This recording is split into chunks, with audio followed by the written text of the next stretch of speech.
minute past 6:30, so we're gonna get this lovely evening started. Our star of the night is just about to take her seat, and it's great to see more of you coming in.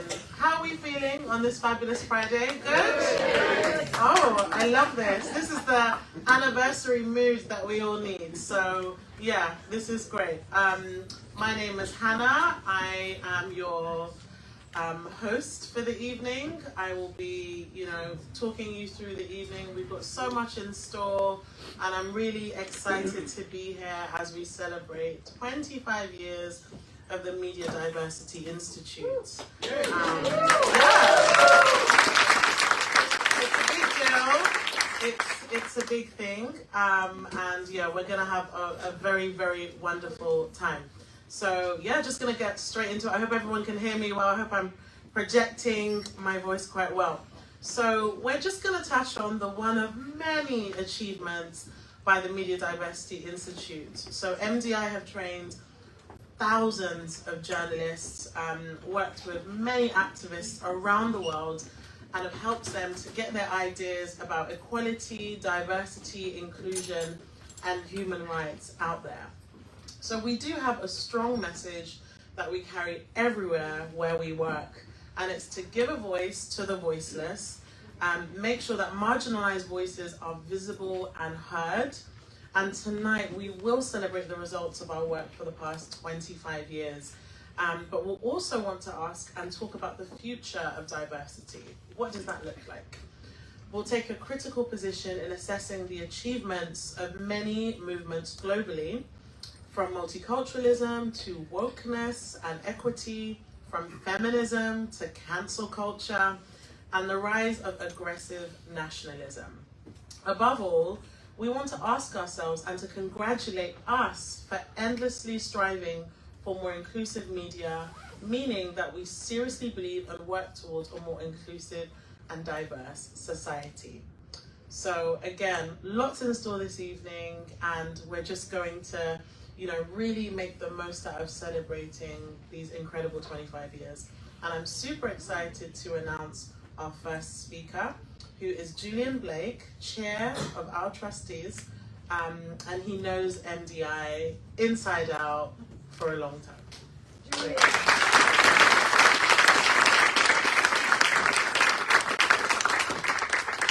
Thank you very much. It's a great pleasure, and much more than that, a great privilege to introduce this evening's event. I've been a trustee of MDI since it was established as a charity in the UK about 20 years ago, I think, so it was a little 5 years while it was transitioning from a US institution. And I've observed it almost from the beginning, pretty much from the beginning, operating as an international expert, training, advocacy and academic institute. And you'll hear much more from Melissa and from other guest speakers about the critical cause, the tremendous achievements, and the essential work of MDI. So I'm not going to really talk about that. That's not really what I've been focusing on since I've been involved with MDI. I've been more focused on its development as an institution, as a charity, as an institution, as an institute, its organisational development. So as far as MDI's phenomenal achievements are concerned, I'll just leave a summary of them. The fighting, which might not be quite the right word in one sense, but it's definitely the right word in another. Fighting against discrimination, prejudice and propaganda. Fighting for fairness, equality and truth in the media environment. And I think a contemporary way of thinking about that is that it's really a campaigning approach and importance that's never more been needed. Melissa gave me a very characteristically full briefing for what I should say this evening, but I'm not going to say, not going to use that too much, because it seemed to me that what I could contribute to this evening was just a little bit of background, the background that I'm aware of and most of you would not be aware of, since what you see is a tremendously successful international organisation doing fantastic work. So on the inside, there is another aspect to the organisation that makes it even more impressive than that. So what do I know? The first thing I knew about what became MDI was a call I received. I'm a charity lawyer. I received a call. It's from New York University. I think it was unanticipated. So it's quite an exciting call to receive, whatever it was, 23 or so years ago. And it was described to me that an organisation dedicated to media diversity was something that was established as a project within NYU and was going to be established in the UK. So that was a very exciting starting point. I received a call a couple of days later from New York University telling me the same thing, and I said, well, I've just received a call from New York University telling me about a couple of days ago, and they said, well, that was a call you received without any authority. But anyway, so I received 2 calls from New York University in the space of a couple of days to introduce the idea that this new organisation is going to be established in the UK. And then I met Melissa, and then the work on establishing MDI continued, I suppose. It had already begun because Melissa was already working on the project, but establishing it as a charitable organisation with its own institutional identity in the UK started at that point. And it started, a little surprisingly, since it was a development from New York University, it started with no connections, no money, no real support at that stage, and really, at that stage, no knowledge of how an organisation might be developed, should be developed in the UK, and no prospective trustees. So that's how I come to be standing here, because Melissa said, I don't have any trustees, would you mind being one? As I was in the process of establishing MDI as a charity.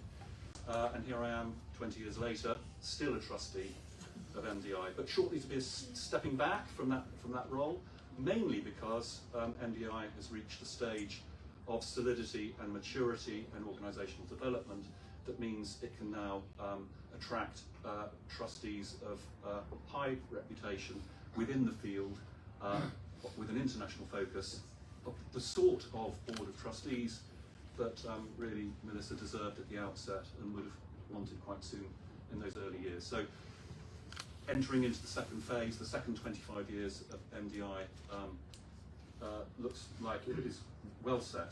The early years are, why I say, I mean, you will all be well aware of MDI as an international organisation of high reputation, high quality, and tremendous impact. What you won't be aware of, possibly, is that that's been achieved with very few resources. And in the early years, even fewer resources. So it's had to learn how to work as an organisation. It's had to learn how to apply, of course, its greatest asset, which is Melissa's expertise and the energy she brings and inspires in others. So that asset is the tremendous thing that makes MDI what it is. But it nevertheless has had to develop organisationally over that time as well. And there have been some pretty difficult times. There was a little bit of early core funding, but it didn't last for very long, and it wasn't very supportive. Core funding that doesn't last very long isn't very supportive. And so really, MDI for all of its 25 years has been entirely dependent on securing grants, and not only securing grants, but the sort of grants that it's very difficult to secure, because these are the grants from international governmental authorities and international independent authorities, which support this work, but where the availability of funding is incredibly competitive and incredibly difficult to achieve. But MDI has been able to secure that funding and develop that funding and secure ongoing funding in those areas over these years. But there was a period when that wasn't happening, there was a period of quite a significant period of time when MDI was not receiving funding. It reached a low when it really had to almost cease to exist. The individuals who were employed at that time, very upsettingly, had to be let go. Melissa carried on trying to make the organisation work without any payment for herself, and at some point funding started again, and from that low we have now reached this 25-year high. Now, and it's not just those facts that make the resources difficult to manage and the achievement all the greater. It's that when the resources are not secure and you're dependent on the next grant, in effect, as MDI was for quite a considerable time, it means the flexibility you have to organise, to do the things you need to do, is really quite limited. So you have to work within the constraints of limited resources to develop a tremendous international organisation, which is quite an extraordinary achievement, quite beyond the quality and reach of the work. Because, and this is the real point, it's the real point of the evening, I would say, what MDI did have at the beginning, and it does have now, is, as you all will know, the courage, the dedication, the energy, the capability of Melissa. Extraordinary, exceptional, inspirational, and of such a quality that it has inspired a whole stream of young people to work alongside her, to support the organisation, to go on to be people who themselves carry organisational responsibility. It's attracted the support, really, in these early phases of trustees who have been inspired by Melissa's energy, have recognised the value of what she's seeking to do and what she's achieved, and just want to be there to make sure that they can contribute in supporting her. An extraordinary network of contacts and connections and organisations that MDI works with in collaborative ways across the world, in all areas of the world, in a huge list of different nations, including particularly an associated organisation in the Balkans, which goes back to the roots of Melissa's work in the field, and academic collaboration, particularly with the University of Westminster. So that's what's got us here today, celebrating 25 years of a tremendous organisation. And I would say, I mean, I set up, have been setting up charities for 35 years, and I would say, quite honestly, I've never seen an organisation develop from such small resources to such huge achievement in such a short space of time. This is an organisation that looks like it's been an institution for 75 years. And really, it's still Melissa and the people she inspires. Because now, looking forward, and you'll now hear what MDI really is about, now looking forward, it has prestigious sources of funding, well-established prestigious sources of funding. It has financial stability, which is a great joy to see after years of insecurity and having to manage that. You all know it has a remarkable body of work, an international reputation for that body of work. It's also got resilience, and a very good example of that was in the effect of Brexit on MDI was the likelihood that it would lose a very substantial part of its funding, because a very substantial of its funding came through the European Union. And here's an example of the way Melissa is not just a world-leading expert in her field, she's capable of applying herself to everything else as well. Because the response to that was, well, we better set up an organisation within the European Union then, so it can be a channel for the continuation of that funding. So there is an MDI-associated organisation in Belgium. It also has ambition. Melissa's reached out to the US and sought to establish the MDI-associated organisation in the US. That still needs to be developed, but there's a sign of ambition too. more than most things, 25 years of absolutely inspirational learning in the specialist field and in organisational development. And all of this really meaning that this work has been applied to contribute to the main causes which you could say quite simply are there to provide the conditions for a better world. So there's a solid base now for MDI's next phase of development, and I'm very privileged and proud to be part of its first 25 years. Thank you.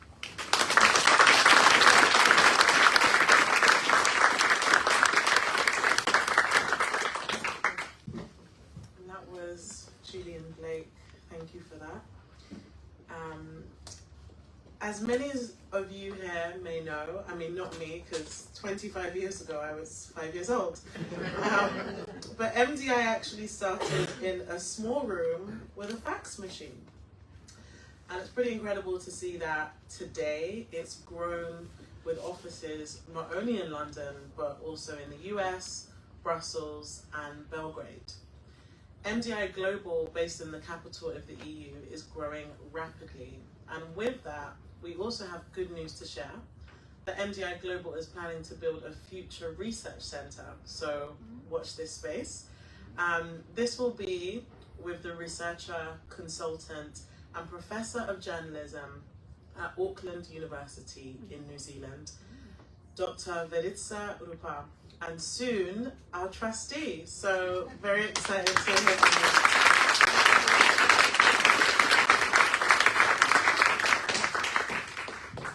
Hello everyone, it's absolute pleasure to be here tonight and to see so many dear colleagues and friends. I didn't get points to address in this talk, but I got a theme, which is research, and I was told that my talk should last only a few minutes. And you know, when Melissa says few minutes, so as a former journalist, I'm going to read that because I can't ensure that it will be only a few minutes. So the topic is research, and it is an absolute privilege to tell a story about the MDI research. That story, like any other story, has a setting, it has characters, a complication, and a sort of solution. We all know the setting. When MDI logo first appeared 25 years ago, if you were black, female, or poor, if you were ethnic minority, homosexual, person with disability, or old, you were likely to be marginalized, open to discrimination. Among those who were contributing to the process of social inclusion, journalists were most visible, and MDI first projects focused on journalists. They soon included civil society organizations, academics, and policymakers. This has been the setting. Over the years, and I'm sure Milica will be talking about that, the setting has changed. The digital world opened up. Things have changed, but need to addressing the problem of social exclusion and inclusion didn't. MDI team has approached this important, troublesome, complex issue with knowledge and with care, crossing countries, languages, professions, current and historically, politically tense, and seemingly harmonious societies. They created, ran, and completed numerous projects. I tried to calculate how many. On the MDI website, more than 60. Projects with a visible social impact, as Julian had said. Newsroom diversity policies were developed. Diversity reporting classes were introduced. Media monitoring bodies were formed. Social and professional practices started to change. MDI continuously focuses on creating and sharing the knowledge of media's role in social inclusion. All these projects are based on preliminary research that includes reading, talking to people, visiting workspaces, consulting, discussing, writing, acting, campaigning, implementing. These projects have breadth and depth. They generate findings that help us know more and understand better what to do to make a social change. The complication in this story, and I said this is a story, is that MDI research has been scattered. It occurs, it fascinates, it inspires, it builds up a community. But for the wider audience, this knowledge often rises and dies with the project. Of course, I am exaggerating. It does not die. But I want to make a point. There is a need to systematize, to organize, to map what has been done in the area of media and diversity. Who else can do that work if not MDI? When Milica asks strongly and sharply, where should be MDI focus in the future? I say create and share the knowledge. Establish a research center. Take a lead.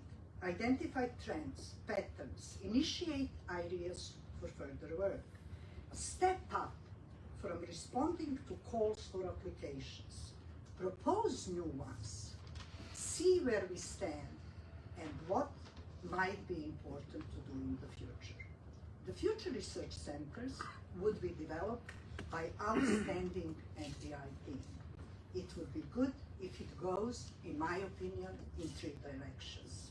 Internally, to inform projects and their preparations. Externally, to generate knowledge important for policymakers. And thirdly, to serve as a focal point for civil society organizations working in the field. With the research center, MDI will be able to coordinate, to build up a network, to bring together all interested in creating, promoting and sustaining the principles and practice of inclusive society. That's where I see MDI in the future. Stepping up and taking a lead for social change. Not only be one of the leading organizations in the field, but becoming the leading organization in the field. It has been its task for the last 25 years, and I hope it will be for the next 125.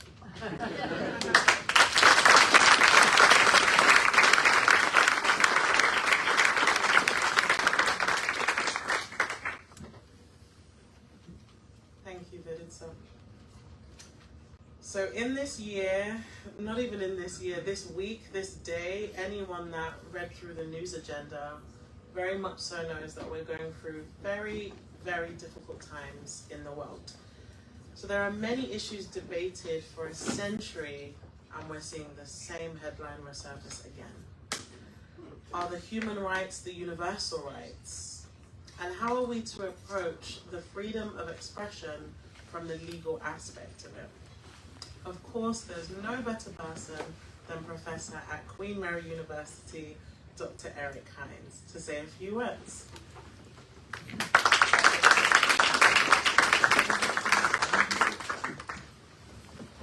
Thank you, and it's an absolute pleasure to be here and to see so many lovely people celebrating along with Milica this well-deserved anniversary. Let them be well used, for they are the abstract and brief chronicles of the time. After your death, you were better have a bad epitaph than their ill report while you live. These are the words that Hamlet speaks to a troupe of actors who have just arrived at the palace of Elsinore. At that time, of course, actors played very much the role of journalists. They were, if there was mass media, it was they, actors, performers, traveling around, itinerant, and telling the news, explaining what was going on in the world, but then often in very guarded and coded ways, because they had to be very careful about their speech. And so what does Hamlet mean when he says to Polonius, a court mandarin, let them be well used? Well, of course, in 2022, more than 500 attacks on journalists, including more than 60 killed, were reported, but of course we know Hamlet didn't mean that. And yet, these itinerant performers and actors, such as those who come to Elsinore, were also in a way looked down upon. They were lowlifes. They could be abused by court mandarins like Polonius.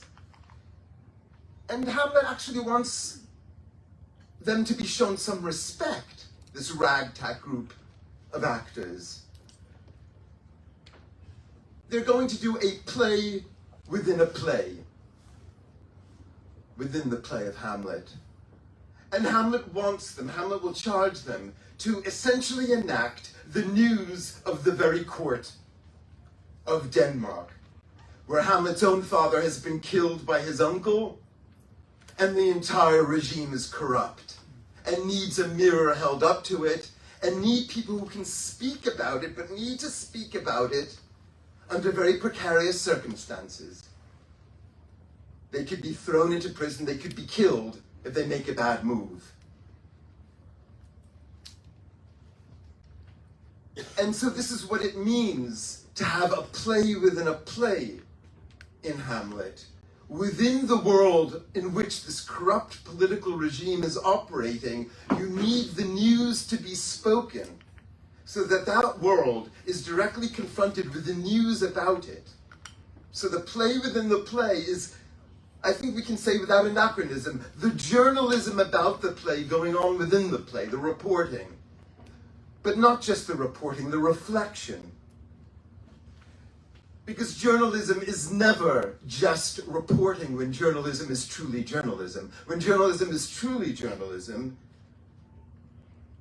it is only truly journalism when it is propelling a culture of self-reflection, when everything can be said that is required for a culture to reflect upon itself. Now, as we know, this is not the case in many places in the world, notably those where these journalists were killed or attacked, where the role of the journalist, well, if we even want to call it reporting, is certainly not one of collective self-reflection, where the role of the journalist is to glorify, to flatter, to smooth over, to conceal, to lie, all in the interest of the power which cannot have a mirror held up to itself, which cannot have a play within a play. That will prompt self-reflection. So this is what Hamlet means, I think, or one of the things he means, when he calls this troupe of performers the chronicles of the time, because they don't just record, because they are nothing if not prompts for collective self-reflection. And yet, what does that mean exactly? One of the very interesting things, if you talk to journalists will tell you very proudly, they'll almost boast, well, I guess, of course, there's no such thing as neutrality and objectivity. Of course, everyone has a bias. And they're kind of proud that, they're showing that they're above the kind of naivete of presuming, of pretending to objectivity or neutrality. Yes, of course, we're all biased. But then if you go on to them and say to them, well, then what exactly are your biases, and how have they falsified your own reports and your own reporting? Well, sometimes they'll tell you, yes, well, I made a mistake here. But I said, but no, I'm not asking about the mistakes you've made. I'm asking about your biases. If journalism can only ever be biased, what are your biases? Why are you telling me that this happens throughout journalism, that you cannot do otherwise, that all journalists do it, but you don't know your own? I've had this conversation many times, so there are some journalists who don't like me very much. And so part of that self-reflection, which journalists must prompt a society to do, can only ever happen also within journalists. And of course, I know that journalists do reflect about what they're doing and do think, at least if they're good journalists, about their biases. But that can never stop. There can be no such thing as a confident journalist. There can be no such thing as a journalist who's completed the story. And I think every good journalist knows this. Needless to say, diversity and inclusion are parts of those problems. And they go much further, and I hope that this will be part of the future of journalists and of journalism and of journalists and of the people who help and train them. Good, report about the biases of society and within government, but also about our own, also about your own.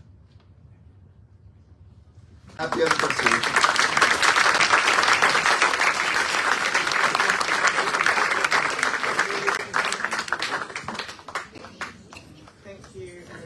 I'm sure we all felt that. I certainly did, especially when we started with a bit of Shakespeare. I liked that. And we were at Shakespeare's Globe yesterday on our MDI away day, so yes, it's very nice and in line. But yes, again, welcome in all that are here. And please, oh my gosh, I should have said this at the beginning. Those of us that are on social media, I'm sure all of us, right? Is to please use the hashtag MDI 25 anniversary. Show us your lovely photos from the evening and let's keep the conversation going so people that are not here, those that are on the live stream as well, can also see more from this fabulous evening.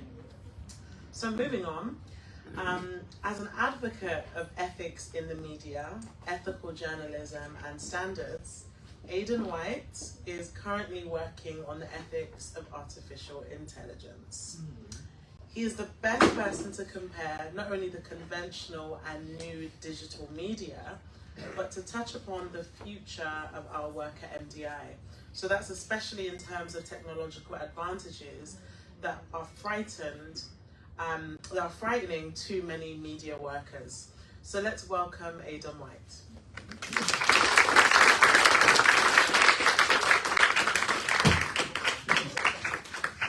Thanks very much indeed. I'm not going to quote Shakespeare, and I'm certainly not going to be able to deliver with authority a speech that captures the essence and the importance of the work that MDI does. What I do want to do is to say a few words, a few personal reflections I have about the issues that have been referred to. I mean, I could talk a bit about artificial intelligence, not much. Because I have enough problem grappling with my own levels of social intelligence and whether or not I can survive. But I do want to sort of use this as a moment to sort of say something really quite important about how organisations flourish, how they achieve things, why they're important. And they actually happen not because of the organisation itself. They happen because there is within it a spirit that is strong, dynamic, and unique, that helps pull things together and drives it forward. And that's why I think this celebration tonight is certainly for the wonderful work that MDI has done. But I do particularly want to congratulate that force of nature that is Melissa Pessage,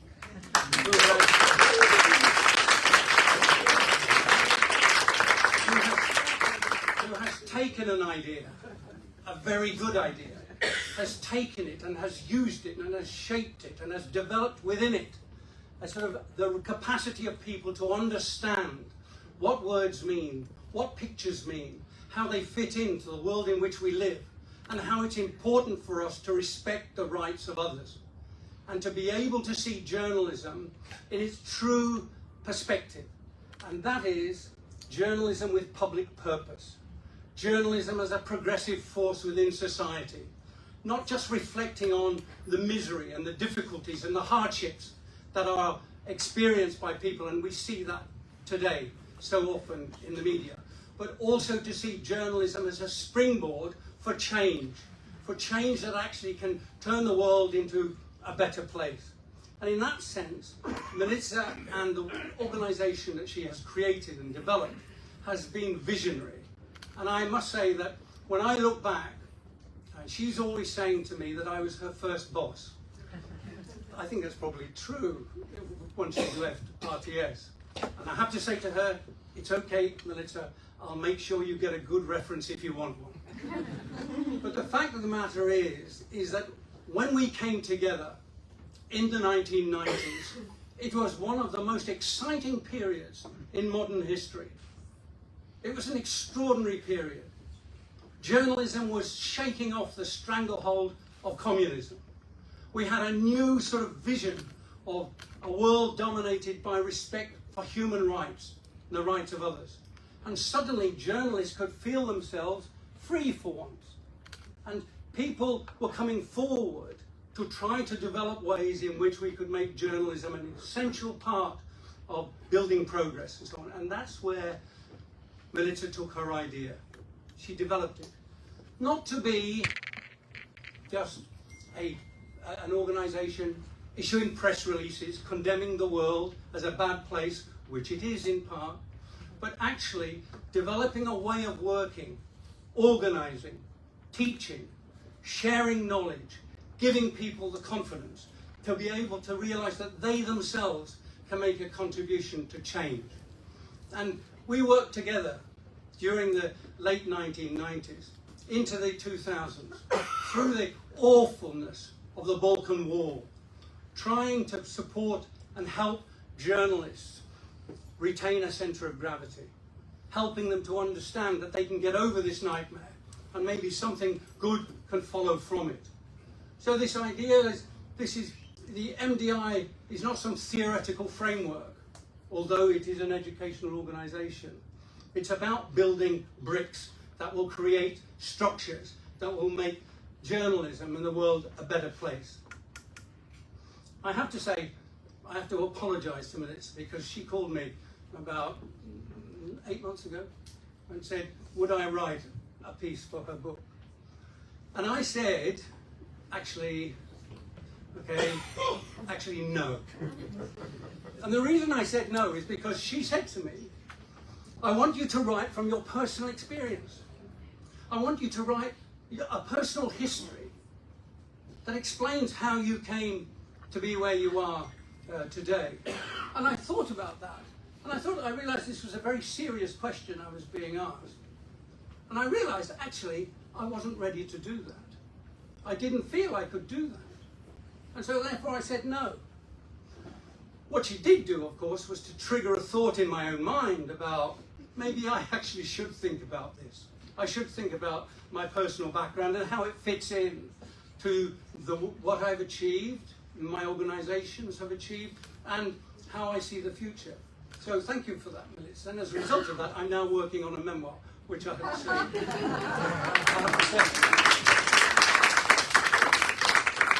don't hold your breath. It's not going to be available anytime soon. But I do promise that I will make a contribution to to your 30th anniversary. I can't guarantee I'll be around much longer after that. But thank you very much for that. I look at the people who contributed to this wonderful book, and it's a list of heroes, of people who've done so much.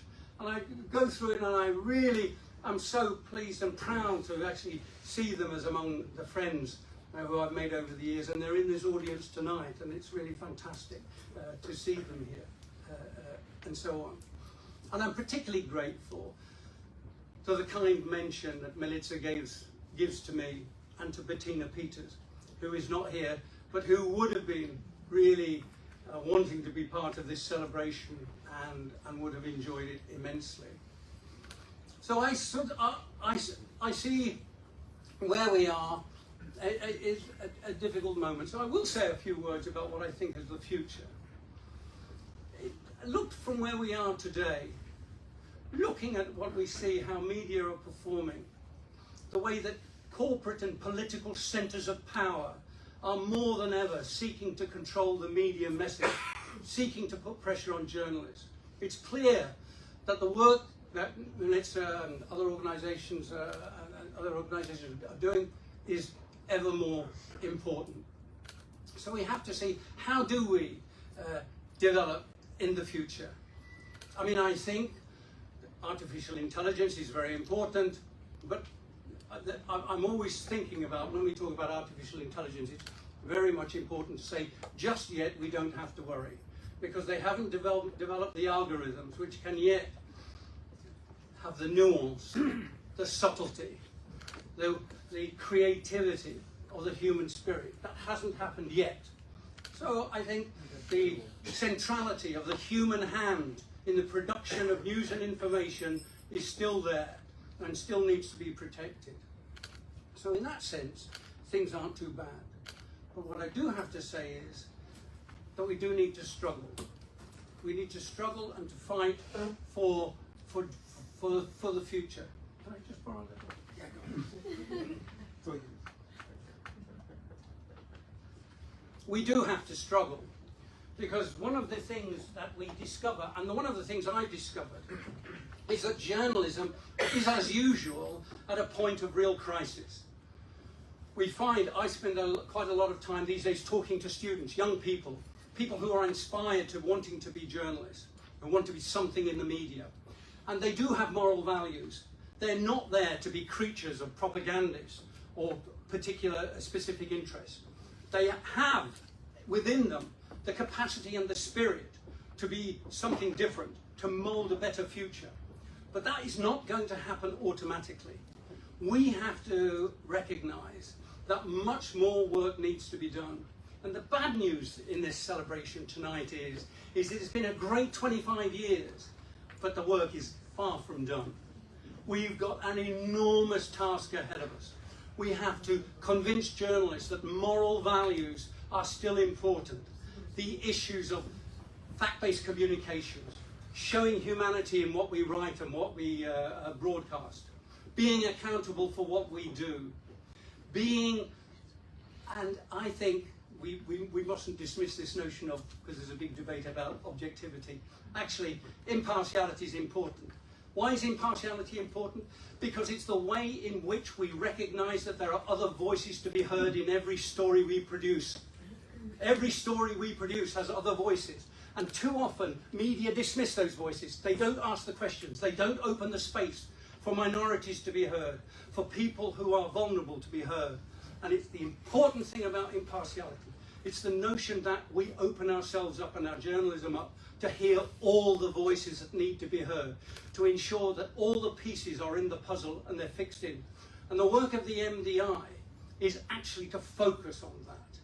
And I think those core values of journalism are so important now. They have to be reinforced, and they have to be redoubled and redeveloped as much as we can. From my point of view, maybe coming to what may be loosely described, and you'll be glad I'm coming to the end of this speech, but I'm coming to the end of what can loosely be described as quite a lengthy, long time in the business. But I still believe in a number of core things. One, journalism is as important as ever. Two, journalism needs to reflect values that actually underpin notions of independence and quality and high standards.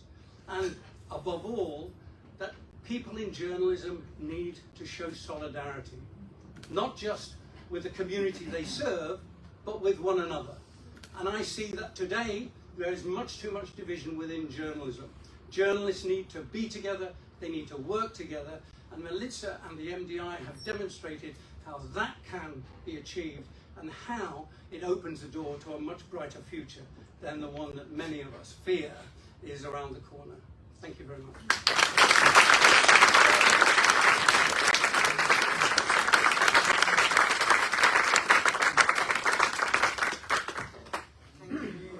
Thank you for that, Aidan. We're now about to hear something quite different. I'm really looking forward to this. It's a very quick and straight to the point intro because you'll learn about it when it's translated. So I'm happy to present Safi Nassiri from Morocco, who will be joining us, and it will be joined by Roxanne from MDI, who will be translating. So let's give them a round of applause.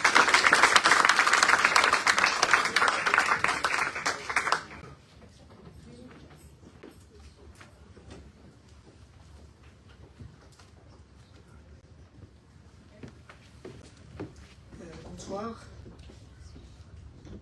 Je m'excuse de ne pas parler anglais. Hello, good evening. I'm sorry for not speaking English. Je suis très heureux d'être parmi eux ce soir à cette occasion que MDI fête son 25e anniversaire. I'm very pleased to be here tonight for the occasion of the 25th anniversary of MDI. Je salue à cette occasion, je salue chaleureusement MDI, cette grande école. For the occasion, I would like to send my warmest greetings to MDI, this big school. Je salue Milica, je salue tous ces braves femmes et hommes que j'ai connus, que j'avais le plaisir de connaître à MDI. I send my warmest greetings to Milica and to all the people I've met at MDI. Je salue Dasha, je salue Farid et je salue tous les autres que j'avais le plaisir de connaître. Greetings to Dasha, greetings to Farid, and to all the others that I've had the pleasure to meet. Je salue aussi mon ami Jean-Michel Difran.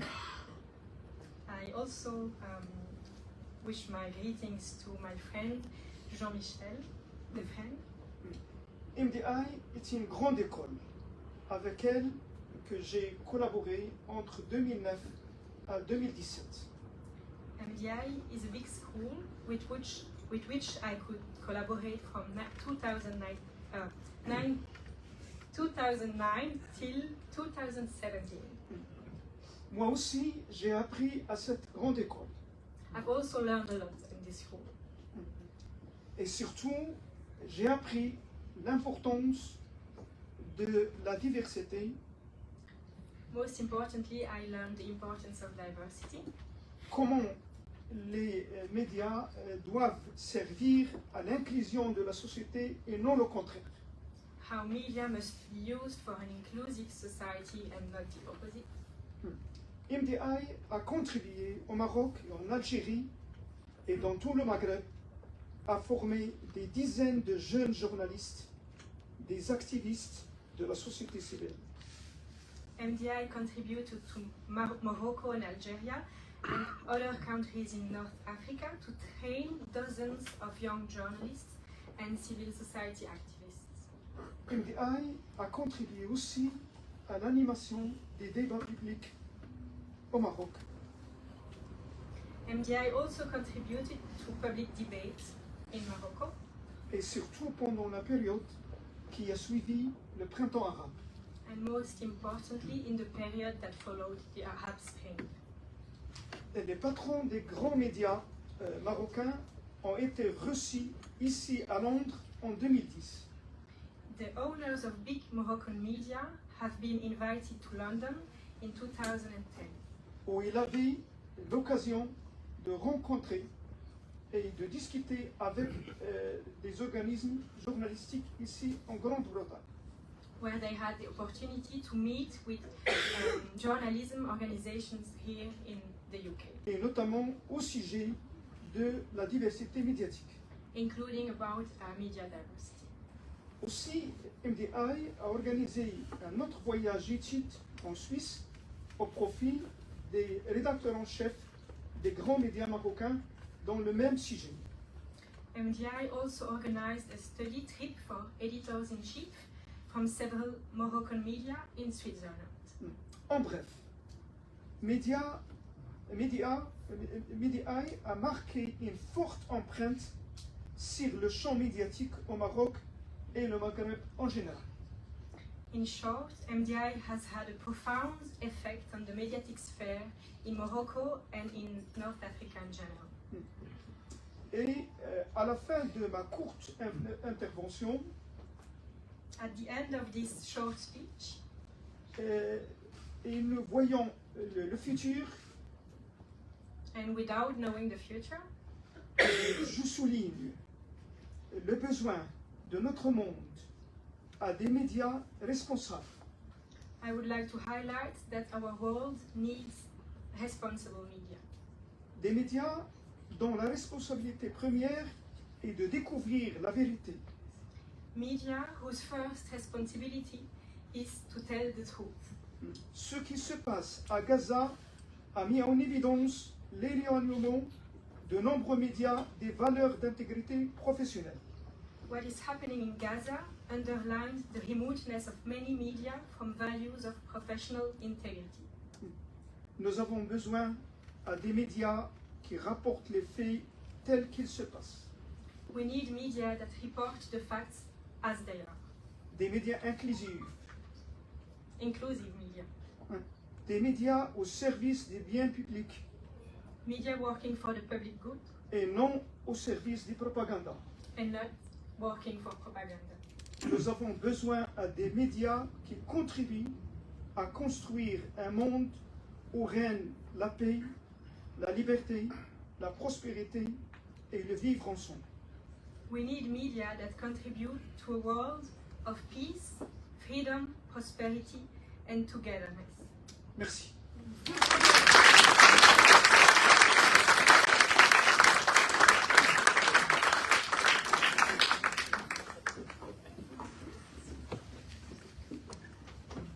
Very good. Merci, Safi. Bon travail. I speak like 10 words in French. But that was amazing. And I guess it just really emphasizes the importance of that representation globally. So moving on, I know that we're, pretty fast spent for time. From London and Brussels via New Zealand and China, we are moving to the Balkans, which was crucial to MDI in so many ways. We are very proud to call on this stage the director of our Western Balkans office, Ivana Jelacha. Ivana is also our new head of project development and delivery. It's a really powerful part of MDI where we talk about how to attract and engage in the best way the young forces of MDI and wider of those willing to work towards greater diversity. So give it up for Ivana.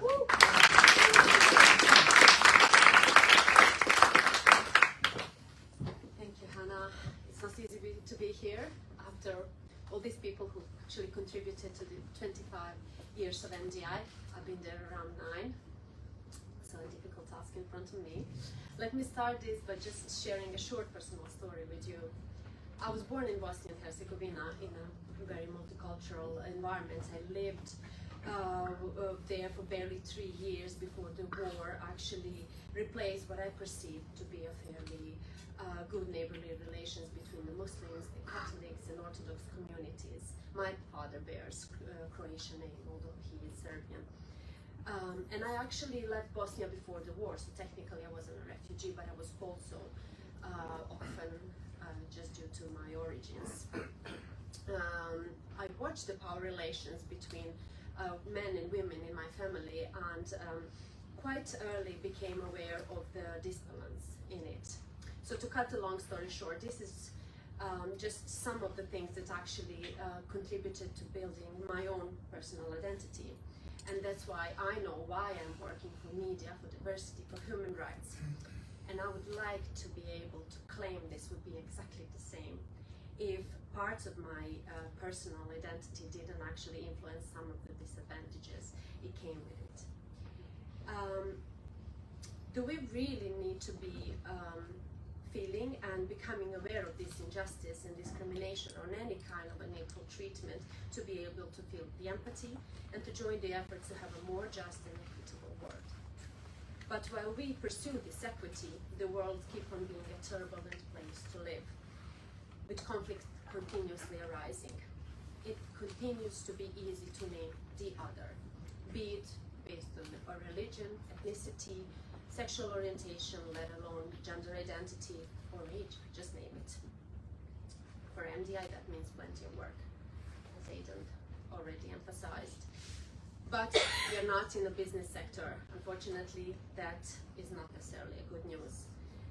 And that brings me to the task I got, and that's to speak about the future of MDI and how I see it.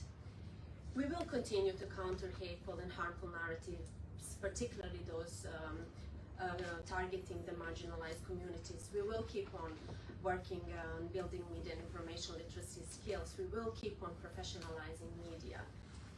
The challenges remain the same because the human nature doesn't change as easy. But what changes fastly is the technology. And the challenges that I just mentioned only get the new platforms and the fuels. And we have not so easy task to keep up with it. But where I really believe we need to see the change is how diversity is treated in society and the media. We need diversity to become mainstream. We need to value it and recognize it as part of our society. And we should, and this is in the terms of a vision of the organizations, envision a pluralistic, vibrant, and society that is aware of its diversity. And there I come to young people. MDI always places their hopes in young people. I was a student at the MA Media and Diversity, co-designed by MDI and Sister University. A bright young person, a high school student at the time, who took part in our training, is now part of our communication team and helps MDI spread the values across the social media, something that Gen Z knows the best. And growing up with the emergence and blossom of social media, the Gen Z, the global generation, has access to the world in a click of a button. But more important, this comes with the values, and diversity is one of those. And in the work of the Western Balkans office, we focus very much on young people, and not because we are ageist, because we are not. And we are grateful for all the work that has been done that paved our way. But we hope the Gen Z will help us spread the world and values to their peers, which will be engraved in their identities, and then help us build a world where we are all enjoying mission for equality and human rights, regardless of our differences. A world where diversity will be a mainstream. So happy anniversary, MDI. There's a long and turbulent way ahead of us, but keep making us proud.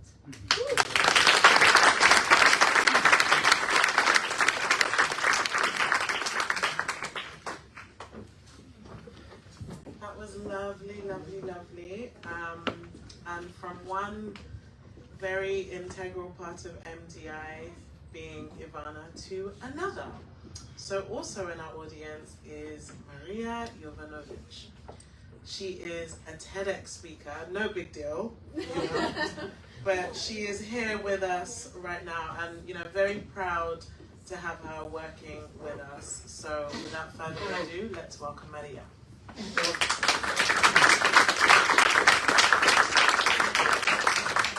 Hello, Gen Z here with her phone. Although I'm a TEDx speaker, this doesn't get any easier, so bear with me.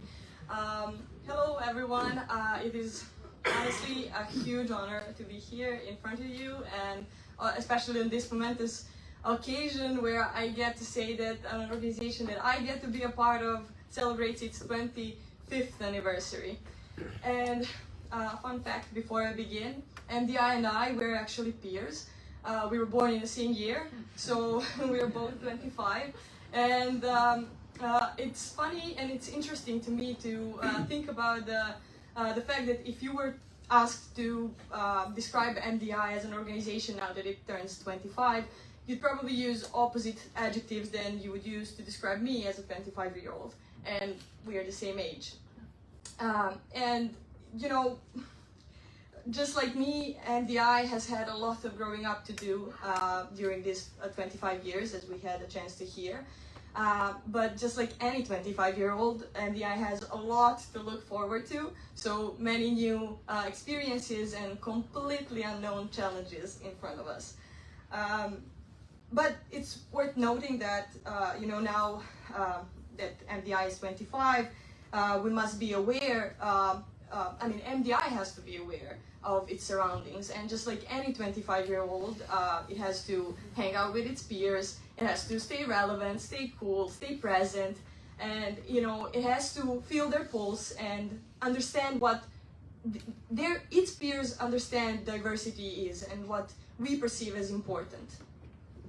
Now that we are 25, we don't have any excuse not to understand that the word media has broadened so much, and that now when you say, oh yeah, I heard about it in the media, I probably won't think that you read about it in the paper or that you heard a radio show. I'll probably think that you saw a TikTok video.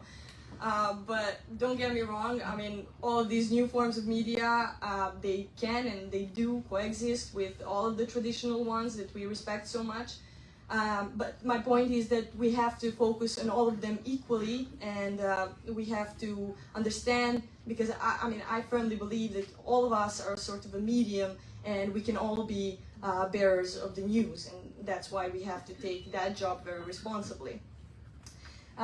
So in an age dominated with all of this new media, where trends shift in the speed of a tweet or an X, whatever it is now, or an Instagram story or a Facebook post, we must be aware that, and we must put diversity still at the forefront, because it is a crucial part of what we do. And Media Diversity Institute, as such, it mustn't only keep pace with all the trends that are coming up, it also has to put out a new, groundbreaking, out-of-the-box, modern, brave trends that challenge the status quo.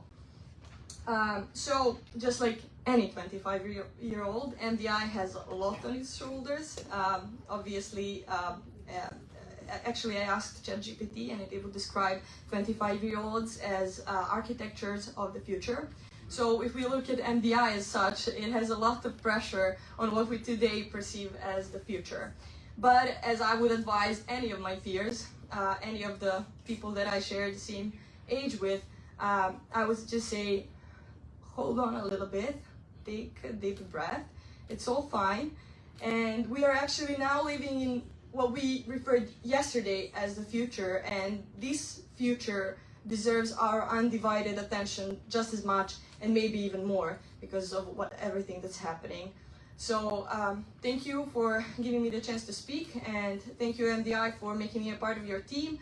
I honestly, truly cannot wait cannot wait to see where we go from here. And congratulations, it's your birthday, so let's celebrate.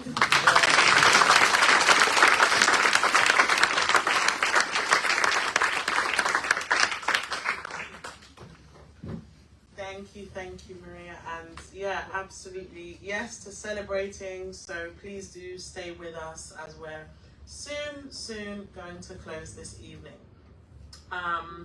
You're going to hear a little bit from me now. I'm going to read a very lovely letter, happy birthday message to Milica.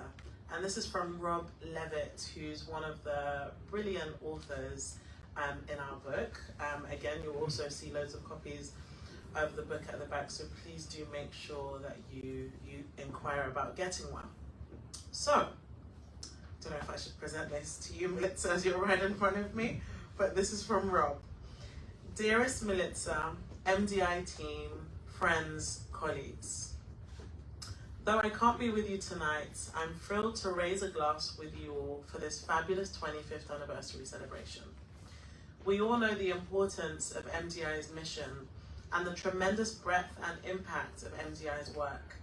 It's been amazing to witness the commitment and creativity you've shown in bringing the best of inclusive journalism to the most challenging environments. I think we also all know Milica as something like a force of nature. She has been, and certainly still is, an incredible catalyst for action and change. For me personally, that's Rob, I've also seen Milica as the rarest of individuals. She somehow combines the best qualities of a dear friend, kind, caring, curious, supportive, humble, with the most inspirational aspects of a leader and pioneer. Innovative, persistent, restless, driven.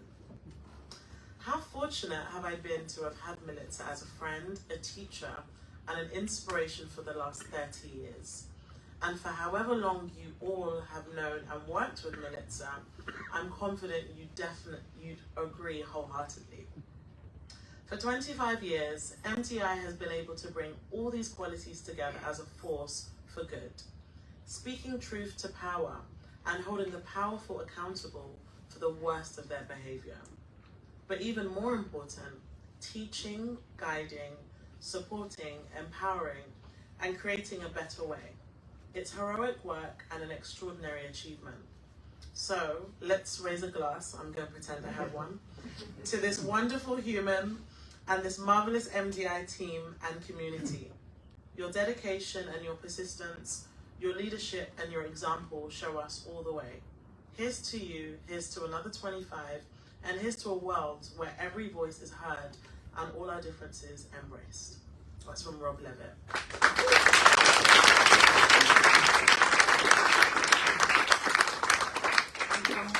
From one Hannah to another, I'm going to hand it over to Hannah, who's reading a letter from John Owen.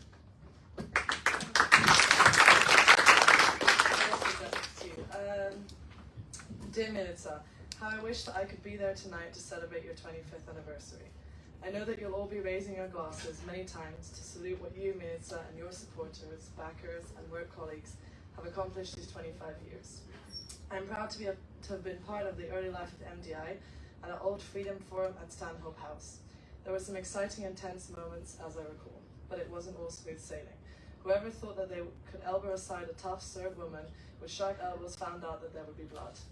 You and MDI gambled rightly on a world that would continue to deny basic human rights to all people and journalism and media that failed to do their job properly.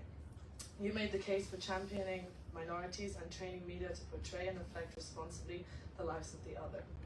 You courageously took on an insidious social media and internet hate warfare. You've succeeded in getting foundations and governments to put their money where their mouths are. At 25, you are not just still standing, but striding into the future with an impressive program and campaigns. Bravo Militza and MDI. I'm on my feet here in remote Oregon, giving you a standing ovation. Now it's time for one of your patented conference closing table dances. Good night.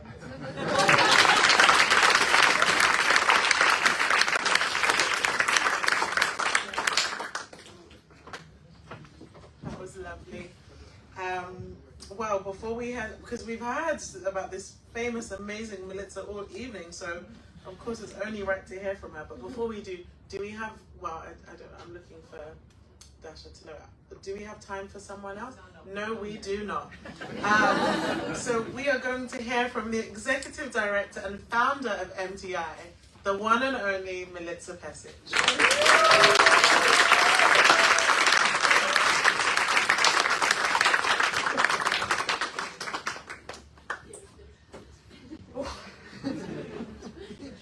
This is almost like obituary. I prepared, of course, the speech, being Z generation. I'm going to read it from my mobile phone. But I'm not going to read everything I prepared because the speakers I've heard have already told you a lot about MDI, a lot about what we are planning to do, what we have been doing. I want to do several thanks to, first of all, to you who are here tonight with us, to all of those who are with us online. And I'm going to mention several individuals, and if I miss someone, I do apologize in advance because there have been so many individuals who have helped us reach this point where we are now and who will be helping us moving to the next stage. I want to thank all of those of you who contribute to the book. Your wisdom, your expertise, your thoughts are just the guide for us to go forward.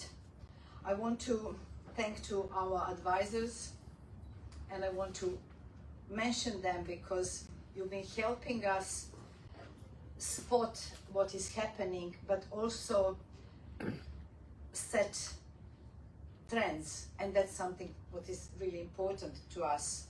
So Professor Verica Rupar, Professor Haiyan Wang, where is Haiyan? Haiyan Wang, Professor Eric Heinze, who always quotes people we cannot memorize the words because it's so complicated.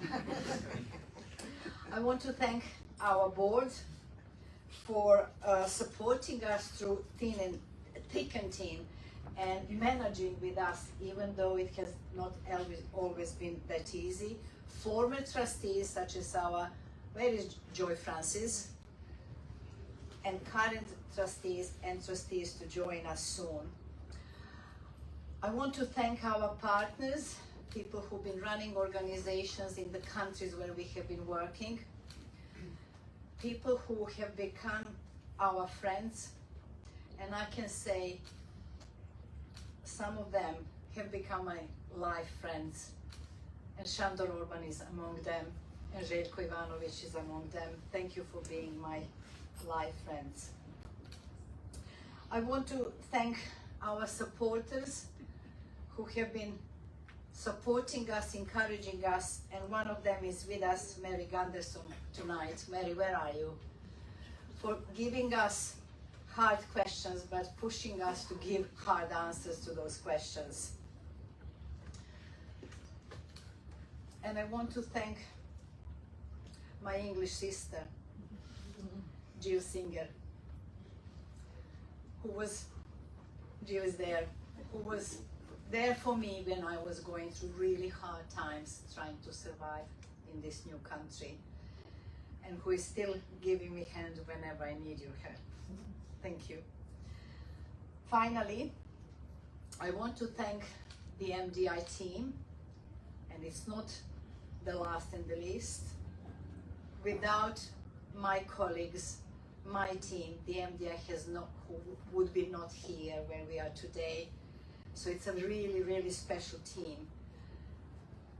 Yesterday, one of our trustees, Kristina Zoric-Privicevic, spent half of a day with my colleagues, showing them the most exciting parts of London. In the evening, on the way back, she twisted her leg, so she couldn't be with us tonight. But she called me and told me about my colleagues. They warmed my heart. And my colleagues have been warming my heart for this 25 years, younger and older, more experienced and less experienced. But among them, in particular, I want to thank Matthews Chanza. Matthews, where are you?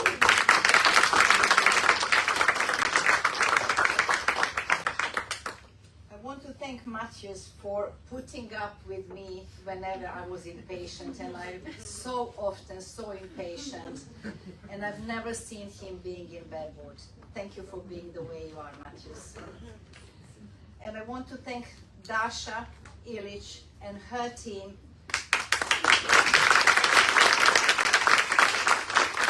And Ivana Jelacha and her team for bringing you together, for making this happen, and for making this book happen. So I'm really, really proud of you guys, and you've been making my heart beat each time I think about you. Thank you for being with us. I was also thinking to talk about where we are now, where we are going, but I think our speakers have talked enough about it, or more than I expected tonight, even though, you know, we were planning 2 minutes. I think we are all ready now to have some drinks, to celebrate with a glass, to listen to some beautiful music, and if you want me to tell you more about what we are planning to do, I'll do it with a glass in the club downstairs. So please join me, and thank you for being here.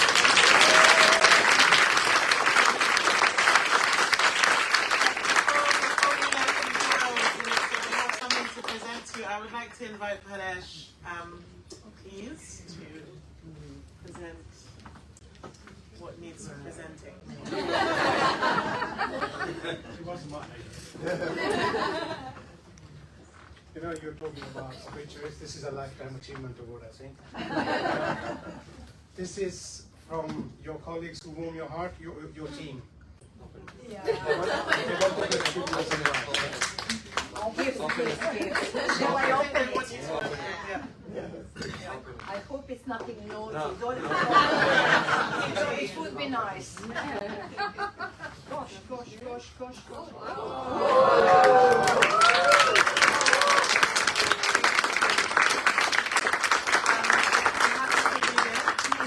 Media Diversity Institute 25th anniversary in grateful recognition of a quarter of a century dedicated to media diversity and inclusion. Media Diversity Institute team proudly presents this award to Milica Pesic for your inspiring visionary leadership and dedication.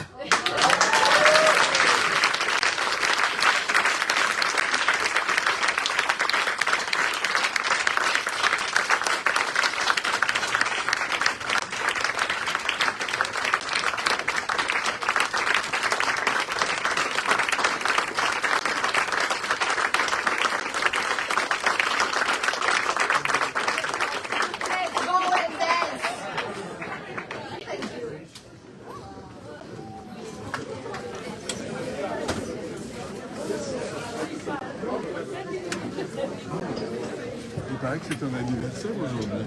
Oui. Bon anniversaire. Et tu rajeunis de combien d'années alors? Maintenant? Oui. Bien sûr, oui. Tu as quoi, 65? 66. 65? 67. 67. Ah. Ça y est. On a vieilli. Non. Sûrement pas.